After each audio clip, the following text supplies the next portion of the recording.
சீதை மற்றும் சூர்பனகை இருவரும் தடாகத்திற்கு மலர்கள் பறிக்க செல்கிறார்கள். அங்கு இருவரும் பேசிக்கொள்ளும் காட்சி.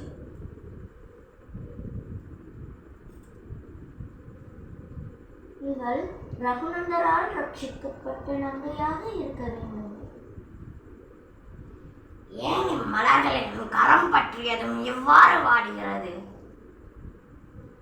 செங்கமல புஷ்பங்கள் மனபாவத்தை வெளிப்படுத்துபவை. சேற்றில் மலர்ந்தாலும் தன்னுடைய பவித்திர தன்மையை பாதுகாத்துக் கொள்கிறது.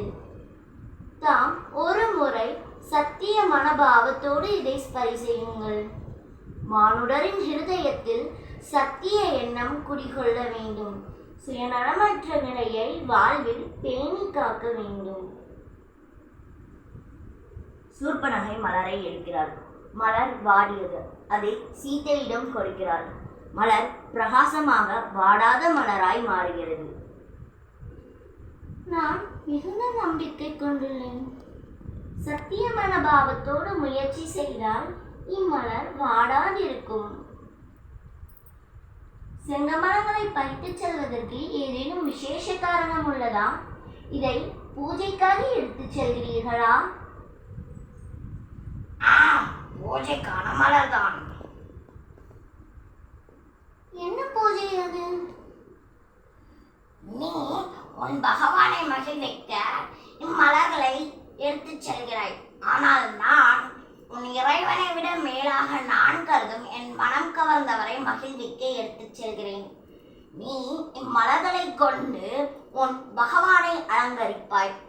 ஆண்டவனும் உன் செயல் கண்டு மகிழ்வான்.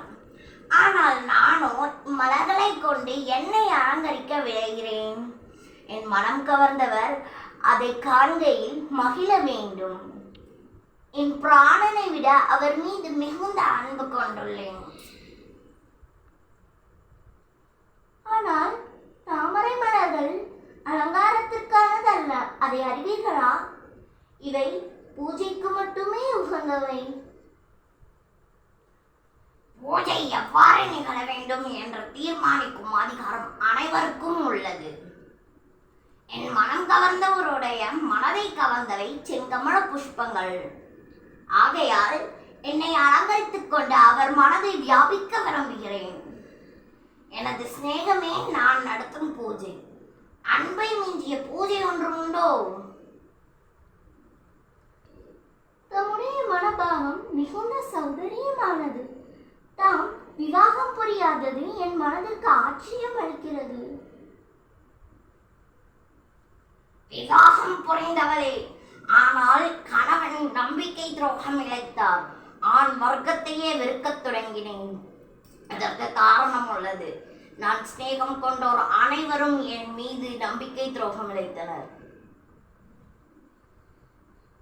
அன்பு வயப்படுதல் என்பது விதிகள் நிபந்தனைகள் கொண்டவை அல்ல.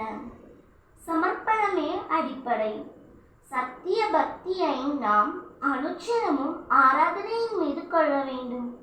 பக்தியின் மூலம் பலன் கிட்டுமா எனும் எண்ணம் இழக்கக்கூடாது. நன்றி.